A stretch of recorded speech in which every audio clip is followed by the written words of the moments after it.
चलिए वेलकम, स्वागत है सभी का। आज हम भारतीय संविधान के अंतर्गत समान अध्ययन में भारतीय संविधान पढ़ेंगे। इसमें हम भारतीय संविधान में हम लोग अब तक अनुसूची और भाग पढ़ चुके थे। उसके पहले सिलेबस हमने बता दिया कि आपको क्या क्या पढ़ना है। अब तीसरा टॉपिक है प्रस्तावना या उसकी उद्देशिका बोलते हैं। प्रस्तावना या उद्देशिका तो बोलते हैं। तो इसको कैसे पढ़ना, तो इसको हम लोग 5 खंडों में भाग के पढ़ेंगे तो आराम से प्रस्तावना से प्रश्न बन जाएंगे। एक भी प्रश्न गलत नहीं होगा।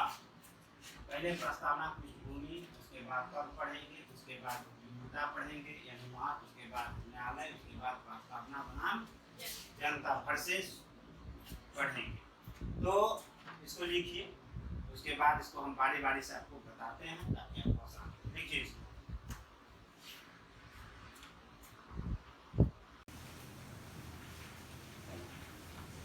प्रस्तावना के पृष्ठभूमि पहला हम बताते हैं, समझिएगा प्रस्तावना को, क्योंकि प्रस्तावना ही सब कुछ है। जो प्रस्तावना में लिखा हुआ है उतना ही बातों को संविधान में अनुच्छेद 1 से 395 के तक उसको उल्लेख किया गया डिटेल से। प्रस्तावना मेन है। प्रस्तावना यानी किसी किताब का जो पहला चैप्टर होता है कि आप क्या क्या पढ़ेंगे, अंदर में किताब में क्या लिखा हुआ है, उसी को क्या कहते हैं, प्रस्तावना कहते हैं। पहला नहीं रहता है पाठ सूची, तो ही है ये प्रस्तावना संविधान का। प्रस्तावना को तैयार किया, किसने तैयार किया था? प्रारूप समिति ने तैयार किया था। प्रस्तावना में हम देखते हैं, प्रस्तावना का जो विचार है कहाँ से लिया गया? प्रस्तावना का विचार अमेरिका से लिया गया, यानी अमेरिका के संविधान से लिया गया। प्रस्तावना की जो भाषा है वो कहाँ से लिया गया? ऑस्ट्रेलिया के संविधान से। प्रस्तावना में स्वतंत्रता, समता एवं बंधुत्व लिया गया फ्रांस से। ठीक है, फ्रांस में क्रांति हुई थी लुई 14वां के विरुद्ध में। नेपोलियन वहाँ का राजा बना था, आप सुने होंगे। उसने ही नारा दिया था स्वतंत्रता, समानता और बंधुत्व। फ्रांस पूरी दुनिया में फ्रांस में ही सर्वप्रथम स्वतंत्रता, समता और बंधुत्व की अवधारणा आई। तो भारत भी उन्हीं से लिया, यानी स्वतंत्रता, समता और बंधुत्व भारत कहाँ से लिया? प्रस्तावना में फ्रांस से लिया। ठीक है, प्रस्तावना पर के.एम. मुंशी का विचार क्या है? के.एम. मुंशी कहता है कि प्रस्तावना जन्म कुंडली है। प्रस्तावना क्या है? संविधान का जन्म कुंडली है। नहीं कहता तो हमारा जन्म कुंडली खंगाल देंगे। प्रस्तावना अगर पढ़ लिया बढ़िया तो पूरा संविधान खंगाल देगा कि क्या है प्रस्तावना, ये संविधान है। तो प्रस्तावना जन्म कुंडली है, किसने कहा था? के.एम. मुंशी ने कहा था। क्या है जन्म कुंडली? तो के.एम. मुंशी कहता है कि संप्रभु यानी सार्वभौमिकता और प्रजातांत्रिक गणतंत्र, ये दो बातें जो है प्रस्तावना में लिखा हुआ, यही सब कुछ है संविधान में। ठीक है, ये दो बातें संप्रभुता यानी संप्रभु यानी सार्वभौमिकता और प्रजातांत्रिक गणतंत्र का विचार या बात किसने किया? के.एम. मुंशी ने किया। इन्होंने कहा प्रस्तावना जन्म कुंडली है। प्रस्तावना बनाम संविधान सभा। जब संविधान सभा मतलब संविधान सभा ही संविधान को तैयार किया था, तो संविधान सभा में प्रस्तावना को कैसे कैसे लाया गया? तो आप देखिएगा, जुलाई 1946 में जवाहरलाल नेहरू ने उद्देशिका प्रस्ताव पेश किया। कहाँ? संविधान सभा में। प्रस्तावना को ही उद्देशिका कहते हैं, कंफ्यूज में नहीं आना है, कंफ्यूज नहीं होना है। जवाहरलाल नेहरू ने संविधान सभा में क्या पेश किया? उद्देशिका प्रस्ताव पेश किया कि भाई जो भारत का संविधान होगा, जब देश आजाद होगा तो भारत का जो संविधान होगा ऐसा होगा। एक पेज में लिखल सारा बात, हम भारत के लोग, भारत को, ये सब बातें जो है वो उसी को बोलते हैं उद्देशिका प्रस्ताव। हम भारत के लोग से शुरुआत होता है। तो ये पन्ना जवाहरलाल नेहरू संविधान सभा में से पेश किए कि ऐसा संविधान बनना चाहिए, हमारा उद्देश्य है कि भारत का संविधान ऐसा हो। ठीक है, 22 जनवरी 1947 को जवाहरलाल नेहरू के यानी जवाहरलाल नेहरू ने जो उद्देशिका प्रस्ताव पेश किया था संविधान सभा में, उन्होंने जो पेश किया तो संविधान सभा उसको क्या किया? स्वीकार किया। ठीक है, बहुत अच्छा है। ठीक है, स्वीकार कर लिया। 26 नवंबर 1949 को शुक्ल सप्तमी संवत 2006 विक्रमी, हिंदी में ये याद रखना, हिंदी का ये तिथि है। ठीक है, मैं संविधान सभा ने प्रस्तावना को किया कैसे? प्रस्तावना को अंगीकृत किया, अधिनियमित किया और आत्मांकित किया। कौन? प्रस्तावना को संविधान सभा ने। प्रस्तावना को अंगीकृत संविधान सभा करता है, ठीक है। कब? 26 नवंबर 1949 को शुक्ल सप्तमी संवत 2006 विक्रमी संविधान सभा ने प्रस्तावना को किया, अंगीकृत किया, अधिनियमित किया, आत्मार्पित किया। मतलब अब संविधान बन के तैयार। यह माना जाएगा कि प्रस्तावना जब अंगीकृत हो गया, संविधान बन गया। प्रस्तावना बनाम 26 जनवरी 1950। 26 जनवरी 1950 को आपको पता है भारत का संविधान क्या हुआ था, इसको लागू हुआ था। 26 जनवरी 1950 को भारत का संविधान लागू हुआ। तो जिस दिन भारत का संविधान लागू हुआ उस दिन भारत का स्थिति कैसा है, भारत का वास्तविक संवैधानिक स्थिति को बताता है। पूछेगा कि 26 जनवरी 1950 को संविधान लागू हुआ तो भारत का किस स्थिति को बताता है, तो वास्तविक संवैधानिक स्थिति को। मतलब भारत अब कानूनी रूप से अब तैयार है शासन चलाने के लिए, देश को चलाने के लिए। संविधान बनता है तभी ना, नियम बनता है तभी कुछ होता है। तो नियम बन कर तैयार हो गया, लागू हो गया। जिस दिन लागू हुआ उस दिन माना जाता है कि भारत का वास्तविक संवैधानिक स्थिति को बताता है कि अब यह भारत एक विधि सम्मत देश है, संविधान से युक्त देश है। उसी को बोलते हैं संवैधानिक स्थिति को बताता है, वास्तविक। इधर तो वास्तविक नहीं, 25 जनवरी 1950 तक वास्तविक नहीं, 26 जनवरी 1950 को वास्तविक संवैधानिक स्थिति को बताता है। क्योंकि इस दिन भारत का संविधान लागू हुआ था। पूछेगा कि भारत का संविधान 26 जनवरी 1950 को लागू हुआ, अर्थ तो ऑप्शन में दे देगा बहुत। तो ये ऑप्शन खोजना कि भारत का संवैधानिक स्थिति को बताता है। तो भारत का वास्तविक संवैधानिक स्थिति का क्या अर्थ हुआ, इस दिन भारत क्या हुआ, संपूर्ण प्रभु संपन्न राष्ट्र। संपूर्ण प्रभु संपन्न राष्ट्र हो गया, अब किसी का गुलाम नहीं, संप्रभुता हो गई। आंतरिक रूप से या बाह्य रूप से स्वयं निर्णय ले सकता है। लोकतंत्रात्मक गणराज्य यानी जनता का शासन, और गणतंत्र मतलब कानून विधि, ऐसा देश बन गया। प्रस्तावना बनाम 1976 का 42वां संविधान संशोधन। 42वां संविधान संशोधन 1976 में हुआ था। उसमें प्रस्तावना में 3 शब्द जोड़ा गया अलग से। कौन? समाजवाद, पंथनिरपेक्षता, अखंडता। इसका मतलब है कि तीनों शब्द जो है जिस दिन संविधान लागू हुआ था उस दिन ये तीनों शब्द नहीं था। ये 42वां संविधान संशोधन 1976 में ये तीनों शब्द संविधान में जोड़ा गया। राष्ट्र की एकता था पहले से, लेकिन अखंडता बाद में जोड़ा गया। पंथनिरपेक्षता बाद में जोड़ा गया, समाजवाद बाद में। कब? 42वां संविधान संशोधन से। ये हमेशा पूछता है, इसको याद रखोगे। चलो लिखो।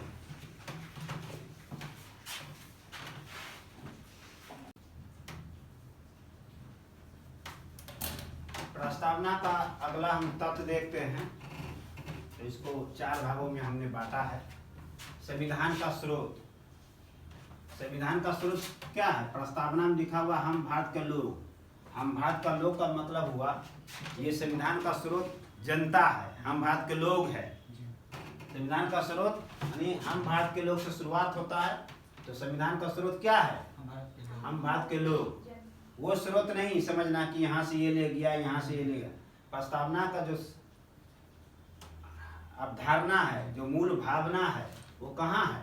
हम भारत के लोग, यही स्रोत है। हम भारत के लोग का अर्थ क्या हुआ? जनता। भारतीय संविधान भारतीय जनता को समर्पित है। भारतीय संविधान किसको समर्पित है? भारतीय जनता। अगला, भारत के लोग द्वारा संविधान को बनाया गया, स्वीकार किया और अपने ऊपर लागू किया। दूसरे अर्थों में स्वयं को अर्पित किया। ये जो है अर्थ जनता यानी भारतीय संविधान भारतीय जनता को समर्पित है।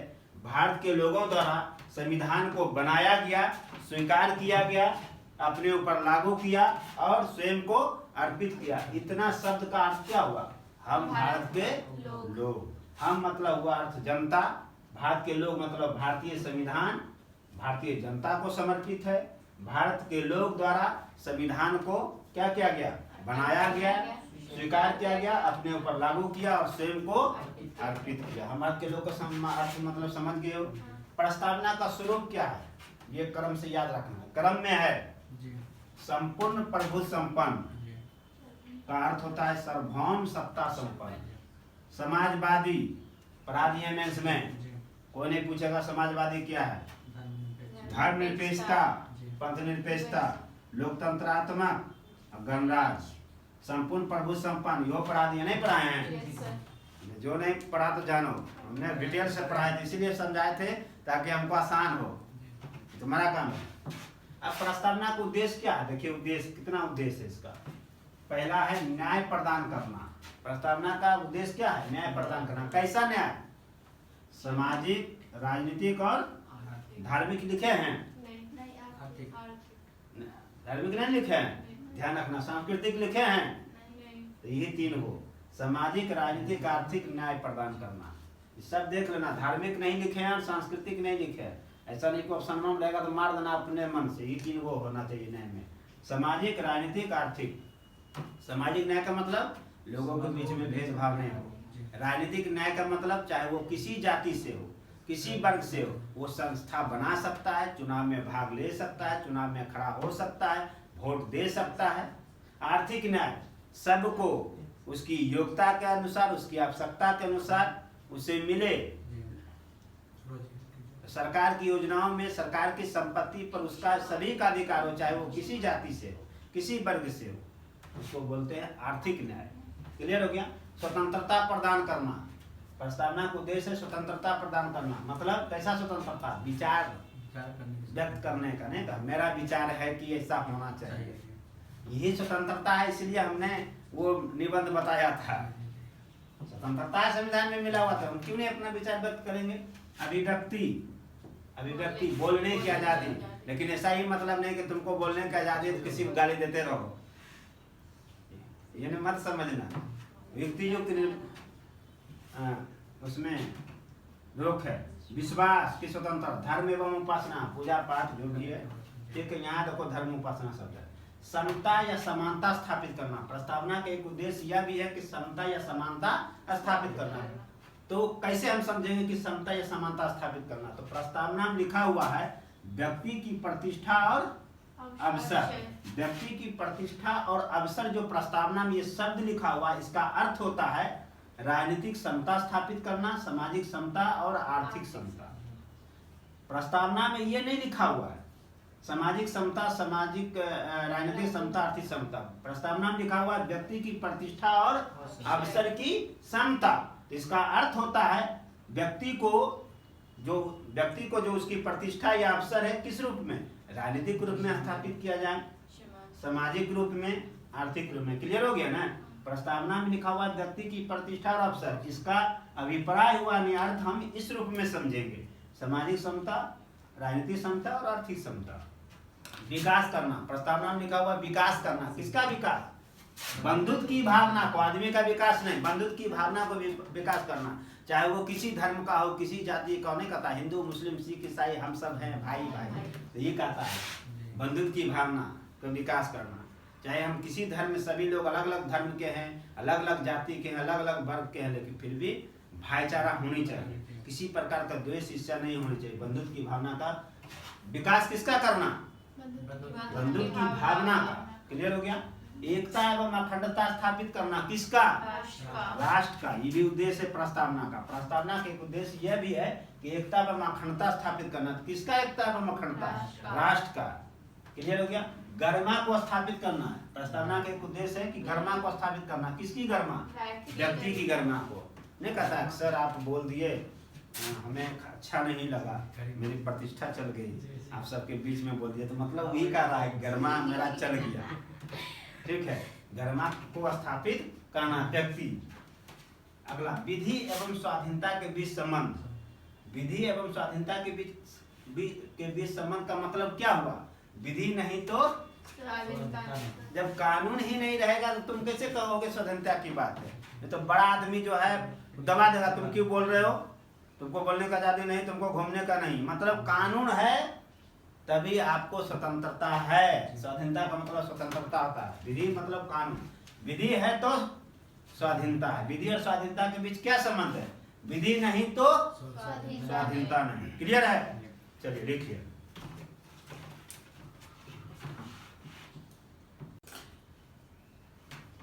अब आते हैं प्रस्तावना का तीसरा में उपयोगिता है महत्व। इसको बढ़िया समझिए।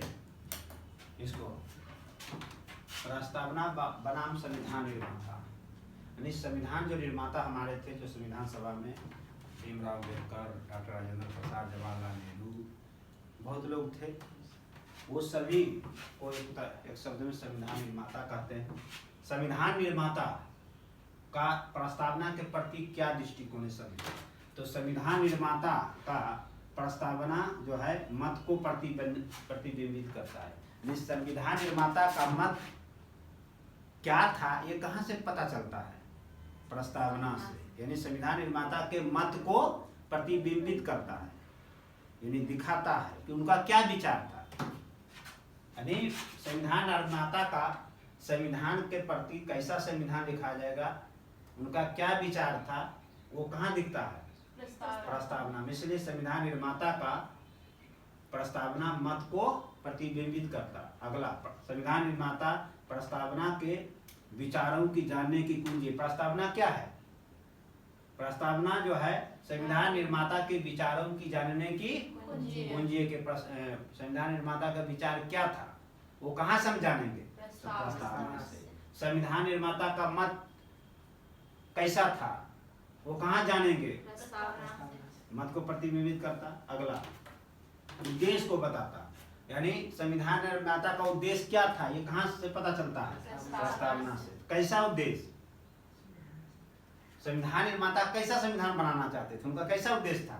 तो कैसा संविधान स्थापित करना चाहते थे, उद्देश्य को ये बताता है। दूसरा, इसे किस रूप में आगे बढ़ाना चाहते थे। यानी प्रस्तावना से ही पता चलता है कि संविधान निर्माता कैसा संविधान बनाना चाहते थे, उनका उद्देश्य कैसा था, वो संविधान को कैसे आगे बढ़ाना चाहते थे। क्लियर हो गया ना? तो संविधान निर्माता का जो दृष्टिकोण है, उनका जो विचार है, उनका जो उद्देश्य है, वो कहाँ से हमें पता चलता है? प्रस्तावना से, कि वो कैसा संविधान बनाना चाहते थे। प्रस्तावना है क्या? अगला, प्रस्तावना संविधान का दर्शन है। एकदम याद रखेगा, मुंह पे होना चाहिए। भारतीय संविधान के उद्देश्यों को कौन प्रतिबिंबित करता है? प्रस्तावना। की मौलिक अधिकार की नीति ने क्या मानोगे? प्रस्तावना। प्रस्तावना संविधान का क्या है? आत्मा है, आत्मा, हार्ट। संविधान का अधिकार का स्रोत है। संविधान का अधिकार का स्रोत कौन है? प्रस्तावना है। मतलब संविधान अपना अधिकार एवं प्राधिकार कहाँ से प्राप्त किया है? प्रस्तावना से प्राप्त किया है। अगला, प्रस्तावना संविधान का क्या है? अगला, प्रस्तावना संविधान का संक्षिप्त नहीं, एक पेज में है। अनुच्छेद 1 अनुच्छेद से 395 अनुच्छेद का सारा बात एक पेज में है। हम भारत के लोग, भारत के प्रभु संपन्न हुई है। अगला, प्रस्तावना संविधान का भाग है, लेकिन संविधान के अन्य भागों से प्रस्तावना क्या है? स्वतंत्र है। नहीं है स्वतंत्र। अनुच्छेद कहाँ से शुरू होता है? 1 से। प्रस्तावना में कोई ऐसा पढ़े हो आज तक कि कोई अनुच्छेद या कोई भाग या कोई अनुसूची में प्रस्तावना को उल्लेख है? नहीं। प्रस्तावना संविधान का भाग है, लेकिन संविधान के अन्य भागों से, यानी 1 से 22 जो भाग है, 1 से जो कितना अनुसूची है, 12 जो अनुसूची है, उससे ये क्या है? स्वतंत्र है। यानी प्रस्तावना का किसी भी अनुच्छेद में उल्लेख नहीं है। इसलिए कहा गया है कि प्रस्तावना संविधान का भाग है, परंतु संविधान के अन्य भागों से क्या है? स्वतंत्र है। प्रस्तावना का संविधान पर कोई विधिक प्रभाव नहीं है। कोई कानून, कोई अनुच्छेद में लिखल है, तो इसी वही कहा है कि प्रस्तावना का संविधान पर कोई विधिक प्रभाव नहीं है। अगला, संविधान का अंग एवं कुंजी है। क्या? प्रस्तावना। प्रस्तावना संविधान का अंग भी है, कुंजी है। संविधान में यानी घर में देखना है, तो घर का मतलब समझ लो, संविधान और कुंजी कौन है? प्रस्तावना। जब तक प्रस्तावना को खोलोगे नहीं तो घर में प्रवेश कहाँ से करोगे? तो ये कहता है कि संविधान जो है, प्रस्तावना जो है संविधान का अंग भी है और कुंजी भी है। संविधान का ये क्या है? दर्पण है और प्रतिबिंब है। प्रस्तावना जो है संविधान का दर्पण भी है और प्रतिबिंब भी है। क्लियर हो गया? संविधान का, प्रस्तावना क्या? संविधान का मूल ढांचा है। मूल ढांचा का मतलब होता है नींव। अगर हम पिलर, अगर हम ये घर बना रहे हैं और पिलर अगर चारों पिलर हटा दें तो घर क्या हो जाएगा? गिर जाएगा। तो इसका मतलब है कि घर का मूल ढांचा क्या हुआ? चारों पिलर हुआ। और प्रिंट हुआ, वही तो मूल ढांचा। तो कहने का मतलब है कि प्रस्तावना को अगर हम संविधान से हटा देते हैं, निकाल देते हैं, संविधान ढह जाएगा। इसलिए प्रस्तावना को संविधान का मूल ढांचा कहा गया, मूल ढांचा है।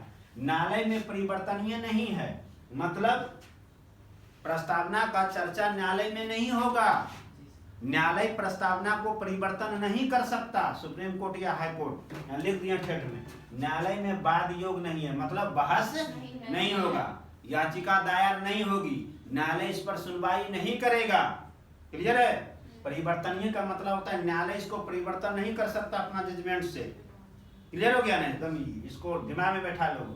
यानी प्रस्तावना न्यायालय में परिवर्तनीय नहीं है, मतलब न्यायालय में वाद योग नहीं है, बहस नहीं हो सकता। हाँ, न्यायालय कुछ नहीं कर सकता। ठीक है।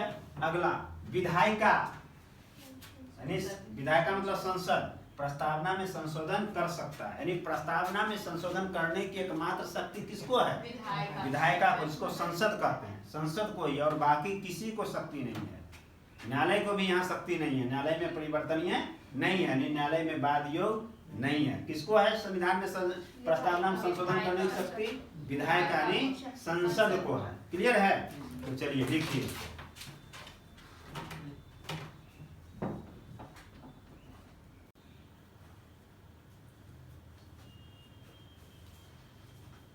अगला प्रस्तावना बनाम न्यायालय। ठीक है, पहले समझे इसको।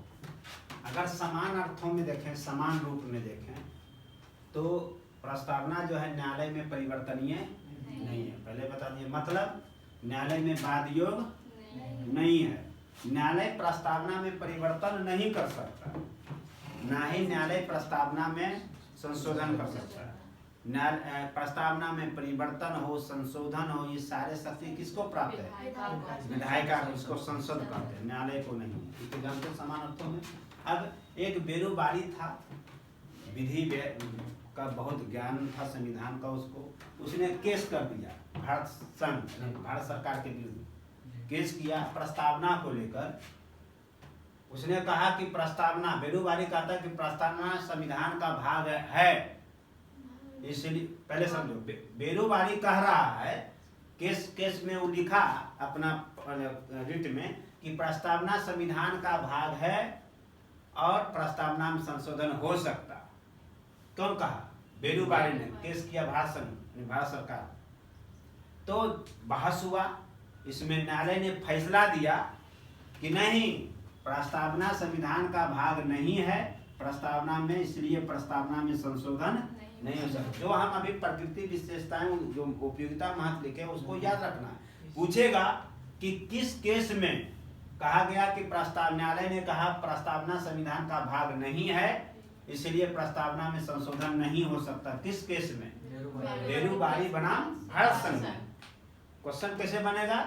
या तो कहेगा कि बेरोबारी बनाम भारत संघ में निर्णय हुआ, तो निर्णय में तो ऑप्शन ये दोनों रहेगा, या इसको प्रश्न बना देगा कि कहेगा किस केस में प्रस्तावना संविधान का भाग नहीं है या प्रस्तावना में संशोधन नहीं हो सकता, या किस केस में न्यायालय ने निर्णय दिया, तो बेरोबारी बनाम भारत संघ। अब एक गोलकनाथ बनाम पंजाब राज, यानी गोलकनाथ भी बहुत ज्ञानवान था विधि का, संविधान का। पंजाब राज मतलब पंजाब सरकार के विरुद्ध केस कर दिया। इसने कहा, इसमें कहा केस किया, तो इसमें न्यायालय ने फैसला दिया। क्या फैसला दिया? न्यायालय कहता है कि प्रस्तावना जो है संविधान का मूल आत्मा है। ये जो ये न्यायालय कहा, इसका उल्टा क्या कहेगा? तब ने न्यायालय फैसला ही दिया है। ये ध्यान रखना, यहाँ जो इतना बात है ये न्यायालय कह रहा, न्यायालय निर्णय दिया, तो इसका उल्टा क्लियर हो गया ना समझने का। तो इस केस में न्यायालय ने फैसला दिया कि भाई प्रस्तावना जो है संविधान का मूल आत्मा है, शाश्वत है। संविधान प्रस्तावना जो है शाश्वत है। शाश्वत का मतलब होता है जिसका विनाश नहीं होगा, कभी विनाश नहीं होगा, समाप्त नहीं होगा, शाश्वत है, निरंतर चलने वाला। ठीक है। साथ ही कहा कि यह अपरिवर्तनीय है, परिवर्तन नहीं हो सकता, इसलिए प्रस्तावना में संशोधन नहीं हो सकता है। यानी गोलकनाथ बनाम पंजाब राज्य में न्यायालय ने निर्णय दिया इस केस में कि प्रस्तावना जो है संविधान का मूलात्मा है, शाश्वत है और वो परिवर्तनीय है, इसलिए नहीं हो सकता। क्लियर हो गया? यहाँ कह रहा है कि प्रस्तावना संविधान का भाग नहीं है, इसलिए संशोधन नहीं हो सकता। यहाँ न्यायालय ने कहा, यहाँ न्यायालय ने संशोधन नहीं हो सकता, या तर्क न्यायालय ने क्या दिया कि प्रस्तावना संविधान का भाग नहीं है। यहाँ पर भी न्यायालय कहता है कि प्रस्तावना में संशोधन नहीं हो सकता। यहाँ पर तर्क क्या दिया इस केस में कि प्रस्तावना संविधान का मूलात्मा है, शाश्वत है और परिवर्तनीय है, इसलिए संशोधन नहीं हो सकता। क्लियर हो गया? केशवानंद भारती बनाम केरल राज्य, यानी केशवानंद भारती एक महंत थे और वो केरल राज्य को केस कर दिए। जमीन उमीन का मामला था, ट्रस्टी होगा कुछ। उसने इस केस में फैसला दिया न्यायालय ने कि प्रस्तावना जो है संविधान का मौलिक संरचना है, मूल संरचना है और मौलिक ढांचा का भी क्या है, प्रस्तावना जो है संविधान का मौलिक संरचना है और मौलिक ढांचा का भाग है, इसलिए प्रस्तावना में संशोधन होगा, किंतु प्रस्तावना के मूल ढांचा में संशोधन नहीं होगा। यानी ये घर को हम मरम्मती करेंगे, कहीं खिड़की उड़की खोल खाल के निकालेंगे, खिड़की बनाएंगे, ये करेंगे, लेकिन इसका पिलर अगर पिलर तोड़ेंगे, प्लिंथ तोड़ेंगे इस घर का, तो क्या हो जाएगा, घरे गिर जाएगा। यानी कहने का मतलब है इस केस में केशवानंद भारती बनाम केरल राज्य केस में न्यायालय ने निर्णय दिया कि प्रस्तावना में संशोधन होगा, लेकिन उसके मूल ढांचा में संशोधन नहीं होगा। क्लियर है ना? क्यों नहीं होगा? तो यहाँ तर्क क्या दिया न्यायालय? क्योंकि प्रस्तावना संविधान का मौलिक संरचना है, प्रस्तावना संविधान का मौलिक ढांचा है, इसलिए प्रस्तावना में संशोधन नहीं होगा, किंतु उसके मूल ढांचा में। क्लियर है? अगला बोमई बनाम भारत संघ केस किया, तो इसमें फैसला सीधा न्यायालय दिया प्रस्तावना संविधान का क्या है, प्रस्तावना संविधान का भाग है, सीधा दिया प्रस्तावना संविधान का भाग है। पूछेगा किस केस में प्रस्तावना संविधान का भाग है, तो बम्बई भारत संघ में। नहीं उतने बोला, दिमाग में मत लगाओ, जितना लिखे उतने ठीक है। प्रस्तावना संविधान का भाग है, वहां पर मुद्दा संशोधन का नहीं था, वहां पर मुद्दा था कि प्रस्तावना संविधान का भाग है या नहीं है। केस इस मामले में हुआ, न्यायालय ने दिया नहीं, प्रस्तावना संविधान का भाग है। क्लियर हुआ? वहां केस का था कि संशोधन का मामला नहीं था, यहाँ केस का मामला था कि प्रस्तावना संविधान का भाग है या नहीं है। तो कहा बम्बई केस में कहा न्यायालय ने प्रस्तावना संविधान का भाग है। चलिए लिखिए, यहाँ तक समझे? चलिए लिखिए। चलिए प्रस्तावना का सबसे लास्ट कॉन्सेप्ट या धारणा समझिए। प्रस्तावना बनाम जनता, जनता की क्या स्थिति है प्रस्तावना में, ठीक है। तो पहले ये प्रस्तावना में नहीं है, लेकिन इसको हम समझा रहे हैं। प्रस्तावना में सार्वभौमिकता नहीं, प्रस्तावना किसकी बात करता है, लौकिक सार्वभौमिकता की बात करता है। सार्वभौमिकता का अर्थ होता है सभी व्यक्ति पूर्णता एवं समान रूप से क्या है, मानव है। सार्वभौमिकता का अर्थ है कि सभी व्यक्ति पूर्णता एवं समान रूप से क्या है, मानव है। लेकिन प्रस्तावना, हमारा प्रस्तावना इससे आगे बढ़ गया, लौकिक सार्वभौमिकता। लौकिक हमेशा हम बोलते हैं, लौकिक की बात करते हैं, पारलौकिक नहीं, ऊपर में कुछ नहीं है, जो करना है ये कर लो, ठीक है। लौकिक सार्वभौमिकता यानी प्रस्तावना जो हमारा है सार्वभौमिकता से आगे बढ़ गया। लौकिक, लौकिक मतलब जनता के लिए, आम जन के लिए, आम जन के हित के लिए, कि देश की जनता का हित क्या होगा, उसका कल्याण कैसे होगा, उस सारे चीजें कहाँ लिखा हुआ, प्रस्तावना में। इसलिए प्रस्तावना लौकिक सार्वभौमिकता की बात करता है। प्रस्तावना कैसी सार्वभौमिकता का, लौकिक। लौकिक सार्वभौमिकता का अर्थ क्या है, हम भारत के लोग, हम सभी भारत के लोग हैं और हम लोगों के लिए ही ये क्या है, संविधान बना है, इसी से हमारा विकास होगा, इसी से हमारा कल्याण होगा, हम लोग एक साथ रहेंगे, शांतिपूर्वक रहेंगे, कोई किसी पे अधिकार अधिपत स्थापित नहीं करेगा।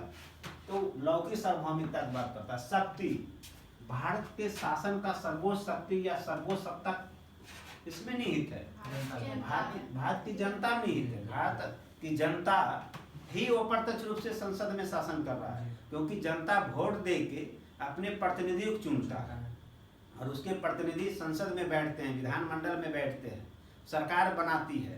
तो इसका मतलब है कि इनडायरेक्ट रूप से जनता ही वहां बैठा हुआ है,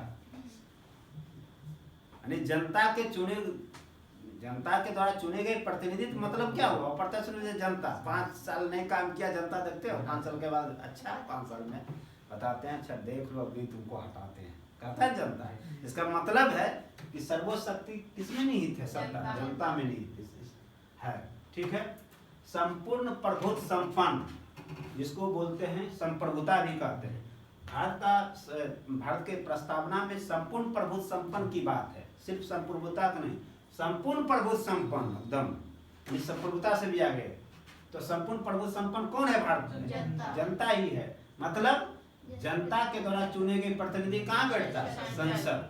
संसद जो है यानी जो हमारा विधायिका है, लोकसभा का मेंबर, राज्यसभा का मेंबर, सरकार कार्यपालिका जिसको बोलते हैं, प्रधानमंत्री, मंत्री परिषद, सभी संसद में बैठते हैं। संसद जो है हमारा आंतरिक मामले मतलब देश के अंदर, और बाह्य मामले मतलब देश के बाहर दूसरे देश से। तो आंतरिक मामले में संसद क्या है?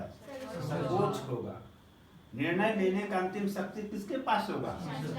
और संसद का निर्णय सबके लिए क्या होगा? जो कानून बनाता है, संसद बनाती है, सरकार बनाती है, कैसे सब लोग मानते हैं ना कि नहीं मानते? हाँ, अक्का दुक्का विरोध करता है, लेकिन मानना तो पड़ेगा। बाद में विरोध होगा, बाद में संशोधन होगा, अलग बात है, लेकिन मानना पड़ेगा। नहीं तो संप्रभुता का मतलब क्या है? भारत में संप्रभु कौन है? जनता। मतलब संसद है। ऑप्शन में जनता भी रहेगा और संसद भी रहेगा तो जनता मार देना। और जब जनता ऑप्शन में नहीं है, संसद है, तो क्या मारोगे? संसद। यानी फाइनली संसद को ही संप्रभुता मानना, आंख मूंद के जनता को हटा देना। जब तो रहेगा तो यो बोल मार देना कौन? संसद ही। पूछेगा भारत में संपूर्ण प्रभु संपन्न का शाब्दिक अर्थ क्या है? अभिप्राय किससे? तो क्या मानोगे? संसद से। क्या मानोगे? जब तो ऑप्शन में रहेगा तो यो मार देना संसद। ठीक है, वो तो हमने जाना है ज्यादा, तुम लोग मेंस का बात है। आंतरिक मामले में संसद सर्वोच्च होगा, निर्णय लेने की अंतिम शक्ति संसद को होगा और इसका निर्णय सबके लिए मान होगा। तो किस किस मामले में निर्णय लेने की अंतिम शक्ति होगा संसद को? राजनीतिक क्षेत्र में, आर्थिक क्षेत्र में, सामाजिक क्षेत्र में और धार्मिक क्षेत्र में, देश के अंदर। अब बाह्य मामले में दूसरे देश से क्या होगा? स्वतंत्र होगा। हमारी संसद संपूर्ण प्रभु संपन्न है। हमारा भारत कैसा राष्ट्र है? संपूर्ण प्रभु संपन्न है। तो संपूर्ण प्रभु संपन्न का मतलब होता है आंतरिक रूप से तो हमें है, बाह्य रूप से हम क्या होंगे? स्वतंत्र होंगे। मतलब किसी देश, चाहे पड़ोसी देश हो, पाकिस्तान, चाइना, अमेरिका, जो भी हो, या संस्था यानी संयुक्त राष्ट्र संघ, WTO, विश्व बैंक, IMF, ये सब संस्था नाम सुने हो ना?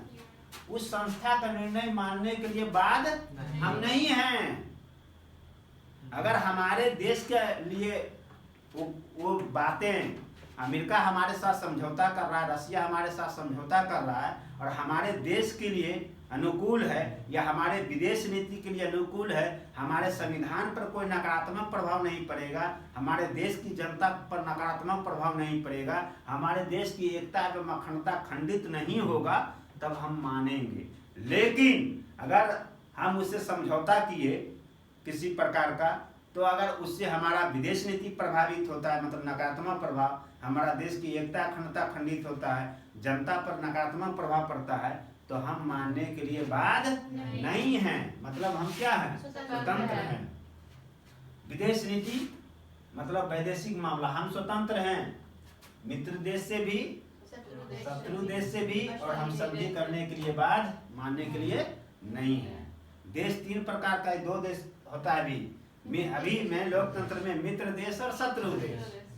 ठीक है, मित्र देश और शत्रु देश ये नहीं होता है, और संधि मानने के लिए हम बात नहीं है। तो ये प्रस्तावना था। प्रस्तावना का हमने विभिन्न आयाम आपको पढ़ाया। चाहे आपके कोई भी एग्जाम दें, UPSC दें, BPSC दें, PCS दें, सभी प्रश्न आपको बन जाएंगे। प्रीवियस ईयर को आप देखेंगे तो निश्चित तौर पे प्रीवियस ईयर में आसानी से बनेगा। आज का क्लास अगर अच्छा लगा तो जरूर आप लोग लाइक करेंगे और अपने मित्रों के बीच में शेयर कर सकते हैं। अगले क्लास का इंतजार कीजिए। तब तक के लिए बहुत बहुत धन्यवाद। Thank you.